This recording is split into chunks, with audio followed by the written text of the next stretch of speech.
Sin duda, los juegos de mundo abierto en estos días son muy populares. Y estamos llenos de ellos. Independientemente de que estén bien hechos o no, no podemos negar que son extremadamente llamativos. Pero, ¿por qué son tan populares? ¿Qué es lo que nos atrae tanto de ellos? Algo que nos marcó a los seres humanos desde nuestros comienzos es la curiosidad. El aprender o conocer cosas nuevas es algo que nos llena internamente de una satisfacción muy única. El mismo Aristóteles decía, a lo hecho pecho. Bueno, y además de eso también decía, todo hombre por naturaleza desea saber. La etimología de la palabra curiosidad viene del latín, curiositas, cuyo significado es el deseo del saber. Los antiguos griegos incluso creían que el placer en los seres humanos venía del aprender u obtener nuevos conocimientos. Y sí, yo sé, parece que me estoy yendo al re carajo, pero como diría Aristóteles, seguí escuchando y no seas impaciente en la concha de tu hermana. Porque yo creo que es acá por donde los mundos abiertos nos atraen tanto, por el deseo del saber que hay ahí. ¿Qué secretos podemos descubrir? ¿Qué lugares podemos conocer? ¿Qué cosas nos están esperando ahí afuera? El primer mundo abierto que jugué y me voló la cabeza fue Red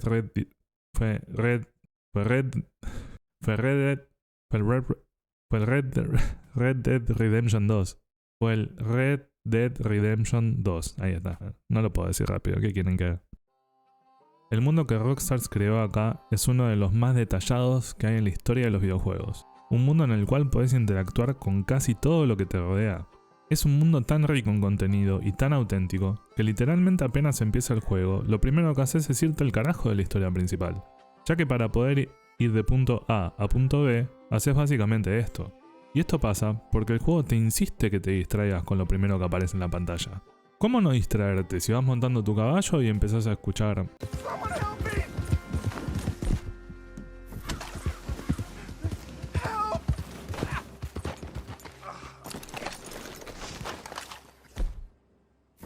Please. I've been bitten by a snake. I need medicine. Or you need to suck the venom out. Okay. I have an idea. O si viene un gil y te reta unas carreritas. That looks like a pretty nice horse you got there. I paid top dollar for this beauty. Fast as a bullet. Want to see how yours compares? I'll race you to Diablo Ridge, all right? You're on, feller.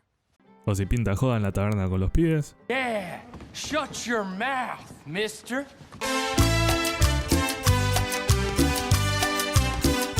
O si encontrás un lindo gatito en el medio de la selva. El Red Dead Redemption 2 es una total locura, porque podés literalmente pasar horas y horas sin tocar ni la puntita de tu objetivo principal. Estamos hablando de comida, ¿verdad? Para los que les guste la puntita. Y aún así, seguís encontrando más y más cosas nuevas para hacer y secretos en cada rincón que pisás. Zelda Breath of the Wild. El Zelda Breath of the Wild es otro título en el cual el consumo del tiempo debería ser ilegal.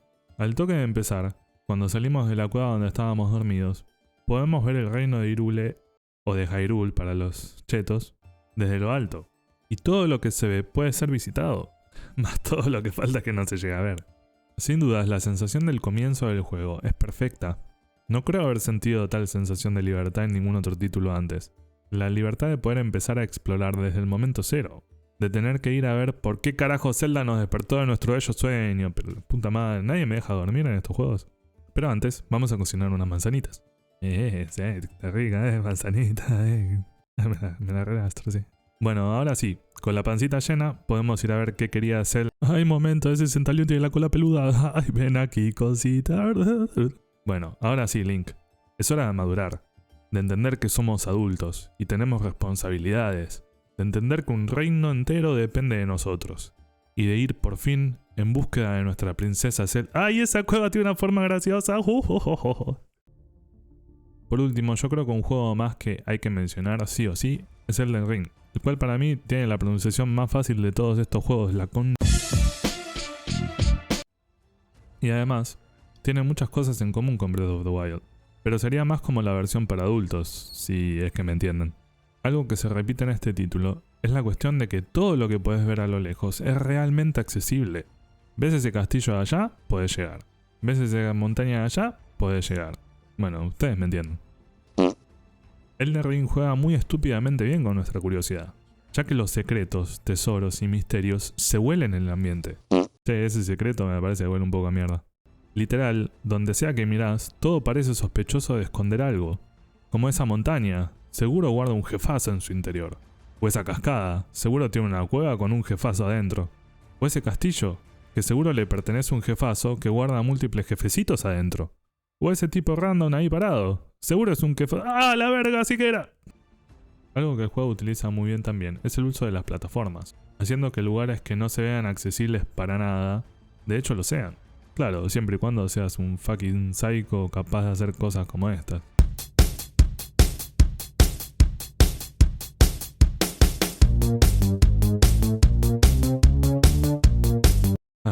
Los jugadores de los Souls. Algo que pasa en este título a diferencia de los otros dos, es que por el salvajismo de la dificultad del mismo, estás básicamente obligado a abrirte a explorar, y así poder mejorar tus habilidades, encontrar mejor armamento, mejores técnicas, o simplemente para tomar un respiro de un jefe que parece impasable.